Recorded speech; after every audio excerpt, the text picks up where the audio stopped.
Bonjour à tous et bienvenue dans cette édition du journal. La tournée gouvernementale se poursuit à Banikwara et Gogounou, deux communes de l'Alibori. Le ministre Alassane Seydou poursuit sa tournée d'explication sur les causes profondes de la cherté de la vie. Le point avec Gédéon Vegba et Michael Noati. Comme au premier jour, il s'est agi pour la délégation gouvernementale d'échanger avec les populations des communes de Banikwara et Gogounou sur les différentes mesures prises pour atténuer les effets de la cherté de la vie au Bénin. Dans un langage direct et accessible à la population, le ministre Alassane Seydou a présenté certaines actions du gouvernement qui visent à soulager, par exemple, le secteur agricole. Pour ce qui vous concerne particulièrement, puisque Banikwara est la première commune en matière de production de coton. Qu'est-ce que le gouvernement a fait par rapport aux intrants? Le gouvernement a décidé de subventionner cette année les intrants jusqu'à concurrence de 55 milliards. Ainsi, cette année, l'engrais sera à 280 francs le kilo, soit 14 000 francs le sac de 50 kilos. L'insecticide sera à 3 500 francs le bidon, qui doit permettre de traiter un demi-hectare. Les herbicides totaux vont coûter 3 500 francs le litre. L'herbicide sélectif va coûter 7 011 francs le litre. Et l'herbicide sélectif précoce va coûter aussi 7 011 francs le litre. Au regard de ces efforts du gouvernement, le ministre de l'Intérieur et de la Sécurité publique met en garde contre la vente illicite de ces produits subventionnés. Cette année, le contrôle sera strict. Celui qui va se permettre de tenter d'exporter les intrants, eh bien, il aura affaire au gouvernement.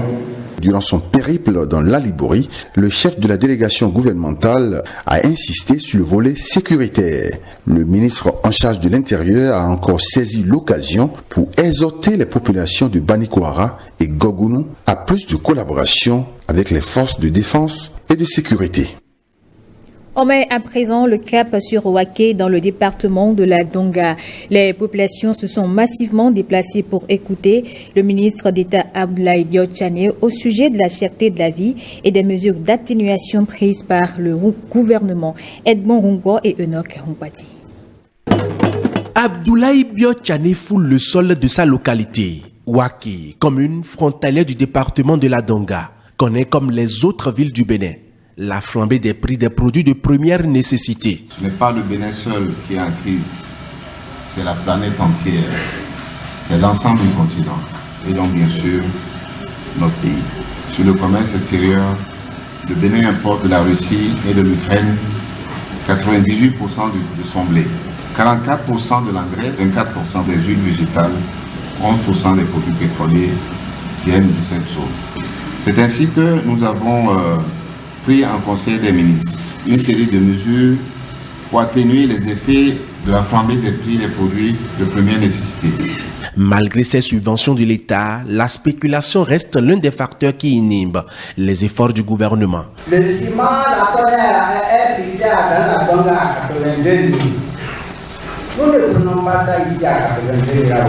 Est-ce que les autorités au niveau savent cela? Nous allons voir ensemble quelles dispositions prendre pour qu'on puisse, à partir du magasin de Djougou, pour qu'on puisse servir les producteurs désirés de Waké. Pour mettre les engrais à disposition des producteurs à un prix relativement raisonnable, nous avons décidé d'octroyer à peu près 51 milliards de subventions uniquement sur les intrants, ce qui nous permet de vendre par exemple 50 kilos d'engrais aux paysans aujourd'hui à 14 000 francs le sac.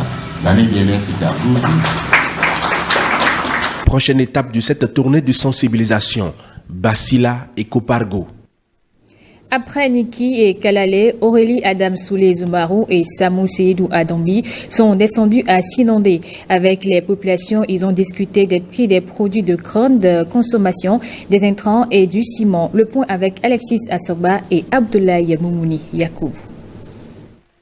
Face à la délégation gouvernementale, Sinandé, commune à forte potentialité agricole, exprime sa satisfaction sur les mesures d'atténuation de la cherté de la vie, les prix abordables des intrants agricoles et les dispositions sur la sortie des céréales hors du territoire impressionnent producteurs et commerçants suite aux différentes communications. Les gens racontent tout ce qu'ils veulent.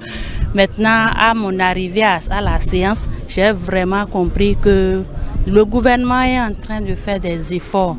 Quand les céréales sortent beaucoup plus, à notre niveau, nous à la base, les prix augmentent et vraiment on n'arrive pas à accéder aux céréales. Actuellement, comme la sortie n'est plus favorable, donc au niveau de la base, ça renforce aussi la sécurité alimentaire au niveau de nos villages.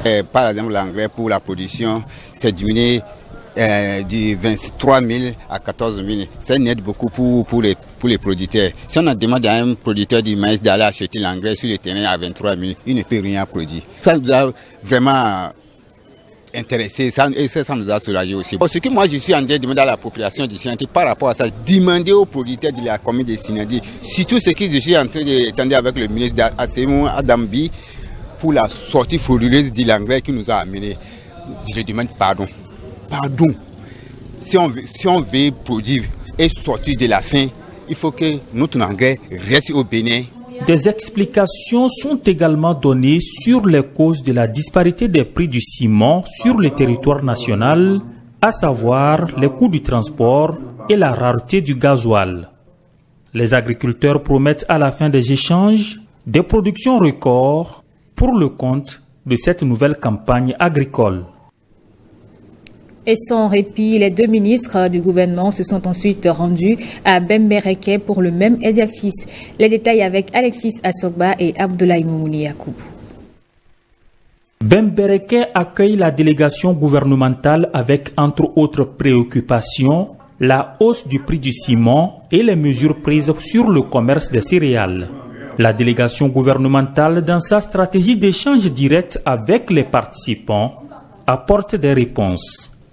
On n'a pas demandé à payer des taxes à l'interne sur les produits que je viens de citer. Que ce soit le maïs, que ce soit le haricot, les conseils d'IAM ou bien le gari. On n'a pas demandé ça.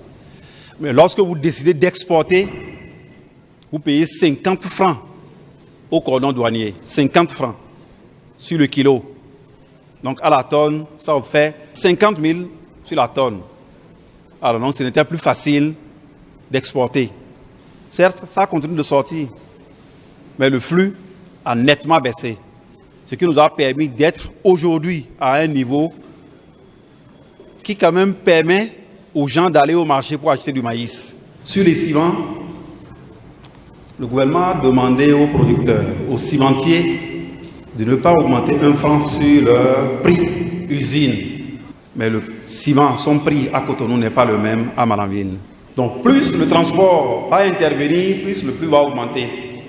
La disponibilité du gasoil pour le fonctionnement des machines agricoles s'impose comme une priorité pour le gouvernement, surtout avec le démarrage des labours dès début juin 2022, de quoi rassurer les producteurs. Tout ce qu'on entendait, on se demandait si on pouvait cultiver cette année, mais de telle manière que notre gouvernement a ramené le prix à 14 000 francs le sac d'engrais, la production sera plus que les années passées. On est rassuré. Les tracteurs sont venus, plus de milliers de tracteurs. Le gasoil est présent, les prix s'annoncent déjà très bien. Donc, on n'aura pas de difficultés. Prochaines étapes, les communes de Perere et de Ndali pour le même exercice. Et dans les collines, les populations ont-elles aussi répondu favorablement à l'appel du gouvernement à Ouessé et Savé. Elles sont sorties nombreuses pour écouter les explications des ministres Bruno Swali et François Dissot. Affluence record dans les collines, Ouessé n'a pas fait les choses dans la dentelle en termes de mobilisation, tout comme Savé et son amphithéâtre Noir de Monde. Un immense engouement autour de la tournée gouvernementale et une attention particulière au discours. À la clé, leçon sûre pour ces participants qui en savent désormais plus. À part le Covid-19 qui est arrivé, là, la guerre de l'Ukraine entre la Russie et l'Ukraine aussi qui a intervenu, ce qui fait qu'aujourd'hui, on a constaté une flambée de prix au niveau de sur toute l'étendue du territoire national. Belle compréhension des tenants et aboutissants de la situation conjoncturelle ambiante. Le mérite à deux communicants d'exception, Gaston Dossouri et Éléonore Yaï-Ladécan, maîtrisent leur sujet parfaitement. 2021, on a mis 20 milliards pour soutenir les artisans, les entreprises, afin qu'ils sortent de trop. Puis, il y a des mesures spécifiques qui ont accompagné les petites et grandes entreprises. Et en l'espace de 3 mois, nous avons dépensé 80 milliards. Sinon, le pays ne serait pas en train de tourner. Sur le ciment, on n'a pas harmonisé les prix pour dire c'est rigoureusement ça pour cette semaine. On a encadré les prix. Il y a beaucoup d'entreprises qui ont fermé littéralement leur porte. Et face à cela, le gouvernement a pris des mesures d'appui pour les soutenir et permettre à ces entreprises de reprendre de l'oxygène. Le gouvernement fait un pas de géant puisque si le gouvernement ne venait à la base expliquer, la population n'allait jamais comprendre ce qui se passe. Dans le département des collines, le message du gouvernement fait écho. Dassa, Glazoué, Wessé et Savè sont imprégnés. Prochaine étape, Savaloué-Banté. On descend maintenant dans le plateau d'Abomey. Dans cette partie du Bénin, le ministre Alain Ouattine et sa suite s'attellent à exposer les raisons de la cherté de la vie. La délégation était à Boïkon puis à Zayanando, Roland Tchonka et Kanel Kapo.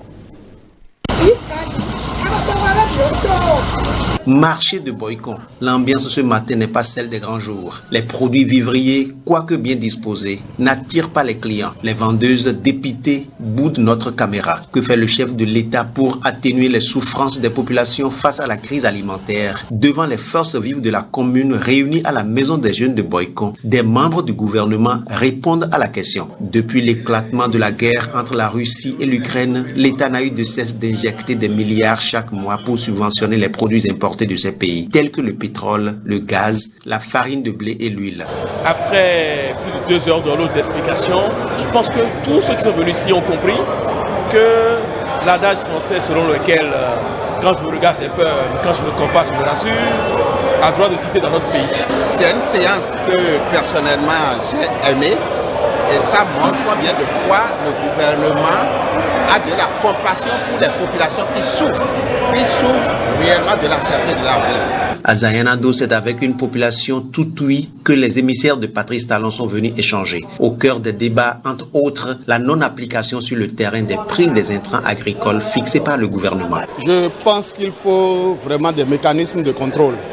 Parce qu'effectivement, en économie, c'est fait de sorte que quand les subventions ne sont pas les meilleures choses à promouvoir pour un développement. Mais dans des situations telles que celles que nous traversons, il est normal qu'un gouvernement qui a le sens du social accorde des subventions. Mais lorsque ces subventions sont accordées et que ce n'est pas accompagné de mécanismes de contrôle stricts, ces subventions se retrouvent dans des poches. Les poches des commerçants véreux. Crier haro sur les commerçants véreux ne suffira pas. Il faut les dénoncer en appelant le 113. C'est la recommandation que la délégation a faite aux populations. Venez l'écouter. Et pour la deuxième journée de la tournée gouvernementale, les villes de Bopa, Kouyokbe et Toviklen ont accueilli les ministres dans le Monokoufo. Au cœur des 3 escales, sensibilisation, échange et encouragement. On fait le point avec Jennifer Sativi et Yves Agoropessi. Bopa, la cité de l'or bleu, première destination de la délégation gouvernementale en cette deuxième journée de la tournée de sensibilisation sur la cherté de la vie. Sortis massivement pour l'occasion, les habitants de Bopa ont pris connaissance des différentes mesures du chef de l'État pour soulager la peine des uns et des autres avant de faire part de leurs difficultés. Le message est également transmis à Kouyokbe dans le département du Mono, puis à Dogbo dans le département du Koufo. L'objectif du gouvernement béninois en cette période de crise mondiale est de faire du bien-être de chaque citoyen une priorité. Nous avons, avec mes collègues Kenom et Tonato, procédé comme hier à l'information, à l'explication des populations sur toutes les mesures que nous avons prises. Nous avons donné les explications qu'il fallait, les réponses qu'il fallait sur les propositions qui n'avaient pas été prises en compte par le gouvernement dans sa stratégie. Nous les avons consignées et nous en rendrons compte au chef de l'État conformément à la consigne que nous avons reçue au début de cette tournée. Les communes de Bopa, Houeyogbe et Dogbo sont désormais avisées. Les populations entendent jouer leur partition selon les instructions du gouvernement face à cette crise mondiale. À Diawere et Sakete, les ministres Jean-Michel Abimbola et Salimon Karimou ont été soutenus dans leur périple par le président de l'Assemblée nationale, Firmin Bassao et Brice Rongo. À Diawere comme à Sakete dans le plateau, la population affiche un intérêt particulier à la campagne de sensibilisation organisée par le gouvernement. Une population essentiellement agricole qui entend compter sur sa production pour faire face à la conjoncture actuelle. Monsieur le ministre, nous voudrons vous dire à Diawere que même si la vie coûte cher, nous n'avons pas faim de la même manière. À Diawere, nous avons nos propres réalités. À Diawere, nous avons choisi de gérer la crise à notre manière. Nous voudrons dire à son Excellence, Monsieur Patrice Talon, de ne pas s'inquiéter, qu'avec le temps, la crise va passer. Le Béninois sait gérer la crise. À chaque étape de la tournée, les populations ont fait l'option d'écouter attentivement les deux ministres du gouvernement, soutenus par les cadres techniques des ministères, ceci à travers une démarche participative. L'objectif du gouvernement, c'est de pouvoir échanger avec vous afin que vous puissiez savoir ce qui se passe, ce qui est fait et ce qui sera fait. Moi, je suis particulièrement sidérée par ce qui se fait au niveau de l'agriculture. Et dans ce cadre, il faudra qu'on sensibilise aussi la population pour que nous consommions local. Pour les fonctionnaires, c'est prévu une augmentation de salaire. C'est une très bonne initiative aussi. Là, plusieurs couches sont déjà touchées. Au-delà des mesures d'atténuation prises par le gouvernement, les populations sont invitées à un changement d'habitude alimentaire en vue d'une adaptation à la situation. Et pendant ce temps, Adidiatou Mastis et sa délégation étaient occupés à expliquer aux populations de Dangbo et à Promisreté pourquoi les produits alimentaires de base coûtent plus cher que d'habitude. Les précisions avec Calvador Aronou et Nathalie Doris Olabi. Au nombre des mesures d'atténuation prises par le gouvernement pour soulager les populations des effets pervers de la crise économique qui secoue actuellement le monde, figure en bonne place la subvention des intrants agricoles. Plus de 30 milliards de francs CFA sont déboursés à cet effet. Le gouvernement, préoccupé par la production locale nationale, a réduit les coûts parce que si vous n'avez pas l'argent pour acheter, alors que vous avez déjà calculé les prix sur les anciens coûts, vous allez abandonner la terre pour dire à combien je vais vendre alors le produit si les intrants coûtent déjà aussi cher. Ou bien celui qui l'achète à ces prix exorbitants, mais il va vendre des produits également bien chers. Et qu'est-ce que ça va engendrer? La famine, que Dieu nous en préserve.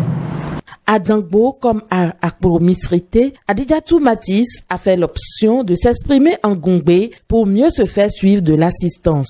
Elle s'est faite appuyer dans ses explications par le ministre Jean-Claude Oussou de l'énergie et Aristide Djidjoro, secrétaire général adjoint de la présidence de la République. Après tous les éclaircissements donnés pour mieux appréhender les efforts du gouvernement, le message d'un des députés de la 19e circonscription électorale est sans embâge. Notre message aujourd'hui en tant que député est de demander aux populations de ne pas s'affoler. Parce que le gouvernement de Patrice Talon a déjà pris les grandes mesures.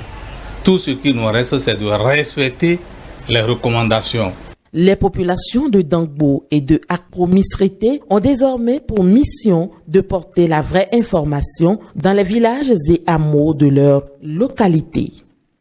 Dans l'Atlantique, la délégation avec à sa tête Pascal Irénée Koupaki était à Ouida et commençait. Lunaïk Agbazaou et Évariste Zomoron pour les précisions.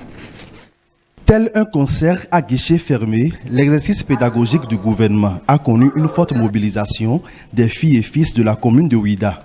Et c'est en langue nationale fongbe que les émissaires de l'exécutif se sont adressés à l'auditoire afin de mieux se faire comprendre.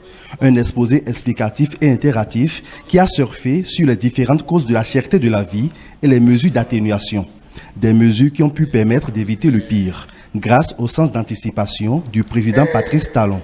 Tous les efforts déployés par le gouvernement sont mis en lumière. Il fait beaucoup pour nous, pour que nos produits utilisés de tous les jours, comme le maïs, le gari, les tomates, les denrées alimentaires, coûtent moins cher pour la population. Par rapport à ce qui se passe évidemment entre l'Ukraine et la Russie, nous avons compris ajouter à la pandémie du siècle qui a eu assez, n'est-ce pas, d'effets dedans, nous avons compris assez de choses. Et le numéro 113 ou le numéro 166 que nous pouvons appeler n'importe quand pour dénoncer les éventuels commerçants qui manipulent les prix sur le marché. Avant la grande messe explicative de Ouida, c'est Kpomassé à matinée qui a accueilli la délégation gouvernementale. Commune à forte potentialité agricole, ici le curseur est mis sur les efforts du gouvernement en faveur des producteurs. Les privés ont fait leurs calculs et dit bon, nous on peut contribuer avec 20 milliards et l'État dit bon, moi je vais contribuer avec 30 milliards. Donc on a trouvé comment financer les engrais pour vous cette année pour les producteurs. Je vous invite à ne pas gérer les sorties frauduleuses d'intrants parce que ça nous va coûter cher. La séance a donné lieu à une causerie autour de l'itinéraire agricole pour l'application des engrais afin d'avoir un bon rendement. Dans le littoral, les populations des 19 quartiers du 6e arrondissement de Cotonou ont répondu à l'appel des émissaires du gouvernement dans les locaux de Canal Olympia. Les détails avec Alessandra Diotan et Ernest Tétégou. Akoropo Ponchanton, Imina Sado, Kouetonjinien, Mekaï Station Miton-Lemedi, 668 francs. Attention soutenue du public pour mieux capter le message des émissaires du gouvernement, tant la rencontre est d'intérêt. La récession économique actuelle, induite, entre autres, par le Covid-19 et tout récemment la guerre en Ukraine, agit sur le pouvoir d'achat des populations. Mais le gouvernement n'est pas resté indifférent.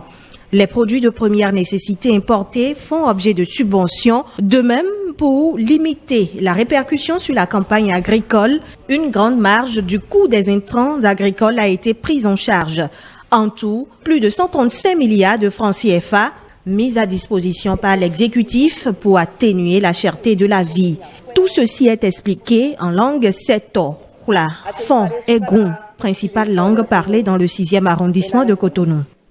Bateau de quoi donc et canal de nawa bateau fie mi ko je mi nayi de mi ko nu to gande so mi na do entoni do anticipation aussi mesure de non blo ono lo tamelido d'agriculture le colère et na edeu et na levo de tegbe.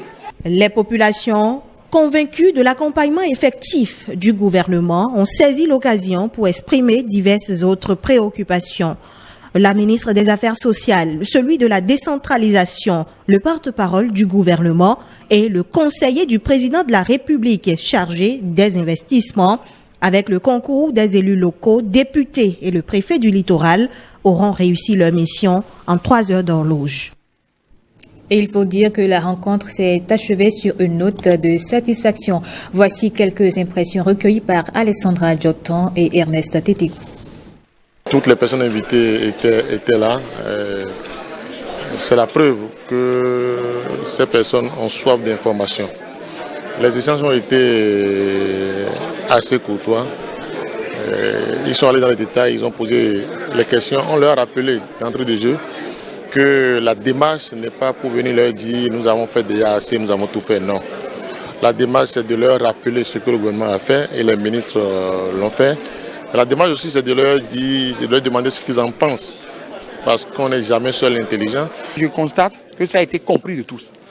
Et ça a été compris de tous, c'est vrai, ils ont parlé de cherté, ils ont parlé de péréquation entre prix, mais ils ont également reconnu que beaucoup de choses sont en train d'être faites. Ce qui est idéal, ce qui est important, c'est comment faire pour que les personnes que nous avions ciblées, qui sont venues ici, aillent à la base et qu'ils déclinent dans un langage de vérité ce qui est. Nous allons sensibiliser les femmes, surtout les femmes du marché, parce qu'il y a des commerçants véreux. Vraiment, nous allons faire la sensibilisation. Non, nous venons d'entendre tout ce qui est dit. Mais il faudrait qu'il y ait un suivi permanent. C'est pas on suit cette semaine et la semaine prochaine on se repose. Non, c'est dommage pour notre pays, mais c'est comme ça. Parce que le Béninois est têtu. Dans le reste de l'actualité, les producteurs et transformateurs sont désormais outillés pour lutter contre les maladies virales du manioc. C'est à la faveur d'un atelier de sensibilisation multidimensionnelle initié par un projet spécialisé dans la lutte contre ces maladies. Les travaux ont eu lieu à Kétou. Les détails avec Nathalie Doris Olabi. Le manioc, l'une des principales cultures prioritaires identifiées par le gouvernement du Bénin dans le plan stratégique de développement agricole, est vulnérable aux maladies de la mosaïque du manioc et de la striure brune du manioc qui attaquent ses feuilles, sa tige et ses tubercules. Ces pathologies-là déciment 50 à 70% de la récolte, parfois 100%. Ces pathologies virales. C'est pourquoi le thème de la caravane, organisé par un programme financé par la fondation Bill et Melinda Gates et le défi de l'Angleterre, a demandé que nous focalisons beaucoup plus notre attention, nos chercheurs d'abord, afin que nous sauvegardions notre manioc. Plusieurs communications ont sanctionné cette rencontre de sensibilisation qui a permis aux participants d'être mieux aguerris pour lutter contre les maladies virales du manioc et améliorer leur rendement dans la région. Il nous faut saisir cette opportunité qu'est WAVE Bénin qui s'échine à aider à barrer la route à ce fléau pour parvenir à assurer la survie des millions de personnes à travers notre pays et autour de nous. Il a bien de quoi se préoccuper et vous avez le soutien de la fédération. La séance de sensibilisation a pris fin par une caravane à travers la ville de Kétou et une visite dans un champ de manioc où les participants ont pu tester l'utilisation de l'application Nourou pour détecter les virus ravageurs du manioc. La Société financière internationale IFC a initié une rencontre d'échange avec les acteurs du secteur privé. Objectif, passer en revue les offres de financement de cette institution membre du groupe de la Banque mondiale et surtout d'identifier des opportunités stratégiques. Plus de précisions avec Renaud Akapo et Bruno Rotepo. Créer des marchés, créer des opportunités. C'est le terme mobilisateur de IFCDI Bénin, édition 2022, qui se présente comme un espace privilégié d'échange entre la société financière internationale et le secteur privé. C'est une première dans l'histoire du Bénin. Je pense qu'aujourd'hui, nous allons avoir des échanges très utiles, très francs.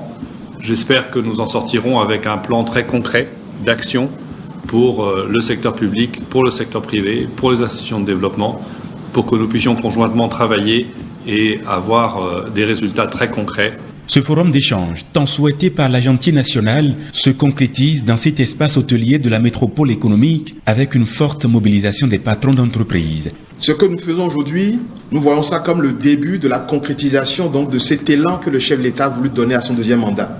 On ne peut pas développer ce secteur privé s'il n'y a pas des prérequis sur place.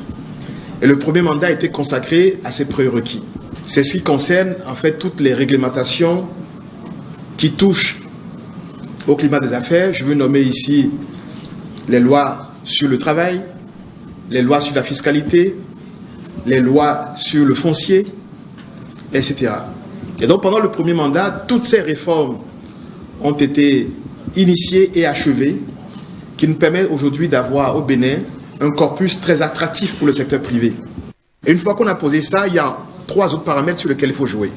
Le premier, c'est l'énergie. Nous sommes capables aujourd'hui de fournir de l'énergie à un tarif convenable pour les industries. Vous avez l'énergie, vous avez l'idée, mais si vous n'avez pas des hommes formés avec un code du travail adapté, vous ne pouvez pas créer de la richesse. Vous avez l'énergie, vous avez la main-d'œuvre. Il manque un troisième pilier, c'est le capital, le financement. Et c'est ça aujourd'hui que nous lançons avec cette journée. C'est réfléchir ensemble sur comment on arrive à avoir accès à un financement adapté aux projets que nous avons en face. Pour que le secteur privé qui a besoin d'avoir accès à ce qu'on va vous présenter aujourd'hui comme accompagnement possible de la SFI, sache vers qui aller, comment ça marche et comment rapidement une feuille de route va être bâtie qui va nous permettre d'avoir des actions concrètes dans les prochains mois. La Société financière internationale, membre du groupe de la Banque mondiale, a ouvert une antenne à Cotonou en 2019. Elle offre une variété de produits de financement adaptés aux besoins du secteur privé. L'organisation de ce forum est l'occasion tout indiquée pour identifier des opportunités stratégiques. Une mission du Fonds coïtien est en visite au Bénin. Elle s'est rendue à Basila puis à Alada pour passer en revue les dispositions prises dans le cadre de l'exécution du projet de renforcement des systèmes d'alimentation en eau potable. Cette mission technique et d'évaluation vient en prélude à la rédaction d'un accord de prêt pour le financement de ce projet par le Fonds coïtien pour le développement économique arabe. Les détails avec Renaud Akapo, Rodrigue Babaguito et Jules Akoy. Garantir l'accès à l'eau potable à tous les Béninois est une priorité pour le président Patrice Talon. Une priorité à laquelle le Fonds coïtien accorde une attention toute particulière. En témoigne la visite de cette délégation. À Basila et Alada, les partenaires coïtiens ont touché du doigt le dispositif mis en branle par le Bénin pour étancher le besoin en eau potable des populations. Well, of course, this is a mission from the Kuwait Fund. Je conduis cette délégation au Bénin pour pouvoir visiter les villes qui sont impactées par le projet d'alimentation en eau potable que nous financerons. Notre expérience après avoir visité tous ces sites et tous les ouvrages existants, c'est de pouvoir avoir suffisamment d'informations pour parvenir à rédiger un accord de prêt pour que chaque ménage puisse avoir effectivement de l'eau dans sa maison. L'enjeu est de taille pour le Bénin car cette descente des partenaires coïtiens s'inscrit dans la dynamique des travaux préparatoires pour la signature de l'accord de financement relatif au renforcement des systèmes d'alimentation en eau potable des villes de Basila et Alada. Le cœur de l'ouvrage pour cette mission, c'est naturellement le projet d'adduction d'eau de Basila et Alada. C'est une mission qui doit conduire à la rédaction de l'accord de prêt.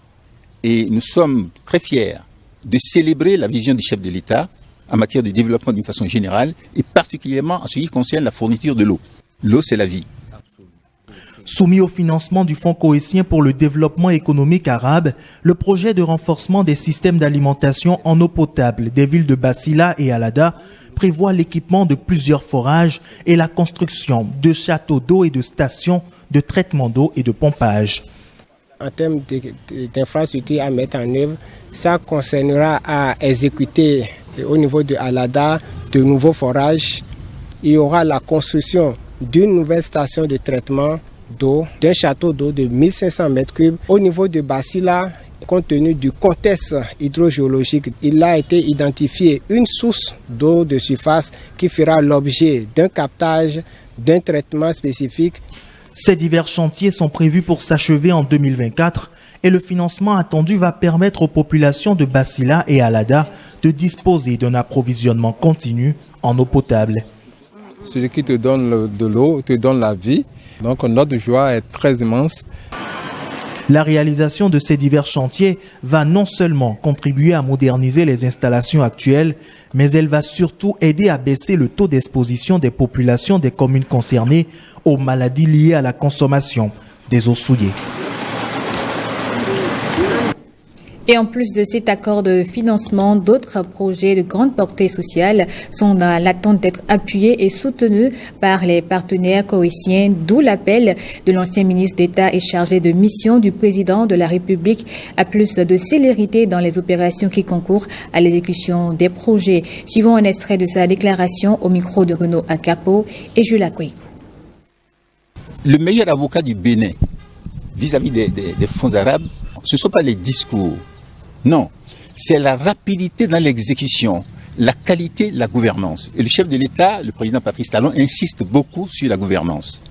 Donc, je lance un appel d'ores et déjà à tous les acteurs pour qu'ils soient très réactifs dans la gouvernance de ce projet afin que le fonds cohésien soit encore en confort pour nous fournir davantage de ressources pour les phases 2, 3 et 4 du projet d'adduction d'eau. Cette mission va induire d'autres projets. Le fonds s'implique dans une priorité exprimée par le chef de l'État avec beaucoup d'insistance, c'est la construction des lycées professionnels techniques et agricoles. Parce que l'agriculture reste, qu'on le veuille ou pas, l'un des piliers du développement de notre pays. Rien que ceci illustre la qualité du leadership et de la gouvernance du chef de l'État et nous devons pouvoir la célébrer et en être fiers et emboîter le pas pour que les bailleurs de fonds, les fonds arabes d'une façon générale, soient aux côtés du Bénin pour réaliser justement les objectifs de développement de notre pays. La 5e mission de chirurgie cardiaque à cœur ouvert s'est achevée ce vendredi 13 mai. 9 patients souffrant de pathologie cardiaque âgés de 15 à 50 ans ont subi avec succès cette opération.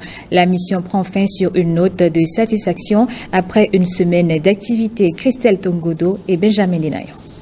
Il était mourant hier, mais en vie aujourd'hui. Maurice a frôlé le pire grâce à cette 5e mission de chirurgie à cœur ouvert. Ses soins entièrement couverts par le gouvernement. Je suis venu malade, mais actuellement je me sens totalement mieux. Ce qui l'a fait venir ici, c'était la gêne à respirer, c'est l'insuffisance cardiaque, c'est l'incapacité à avancer. Quand il fait 2 pas, il est essoufflé. Et par ailleurs, il avait ce qu'on appelle une ascite, un épanchement dans l'abdomen et aussi au niveau des membres inférieurs. Tout cela est venu après une méningite. J'insiste sur le fait que les malades viennent tardivement. Il faudrait qu'on puisse arriver à les avoir beaucoup plus tôt pour qu'on ne soit pas dans des situations critiques sur le plan chirurgical. Maurice n'est pas le seul malade opéré du cœur. 8 autres patients sont passés au bloc opératoire avant et après lui, comme celui-ci entre la vie et la mort. L'équipe d'experts travaille avec des professionnels du Bénin pour lui donner un cœur en bon état. Un véritable transfert de technologie s'observe dans cette salle des urgences du CNHU. On a au niveau de l'équipe des experts, on a plusieurs compatriotes. Et ça, c'est une fierté qu'il faut reconnaître. Et surtout, à la 5e mission, on remarque que de plus en plus, on opère vraiment de gros patients. Et la plupart des patients qui ont besoin d'être opérés sont opérés, donc ce ne sont pas des petits cas. Depuis le début de cette mission chirurgicale, 49 patients ont été opérés, tous avec succès. Un succès à mettre à l'actif du gouvernement qui a mis de gros moyens. On peut prendre en charge énormément de patients qui ont des problèmes cardiovasculaires et il n'y a pas de coût particulier puisque c'est un projet qui est un projet étatique. Nous rendons grâce à Dieu et nous rendons grâce aussi aux dirigeants qui ont mis les moyens et qui nous ont permis jusqu'à présent de prendre en charge tous les patients sans aucun incident pendant l'opération et le suivi post-opératoire est fait de façon sécurisée et les patients sortent vraiment très heureux. Ici, les équipements sont à la pointe de la technologie. Ici, les vies sont sauvées quelle que soit la délicatesse du cas. Cette mission repart, mais pas sans de bonnes perspectives pour la prochaine prévue au mois de juillet.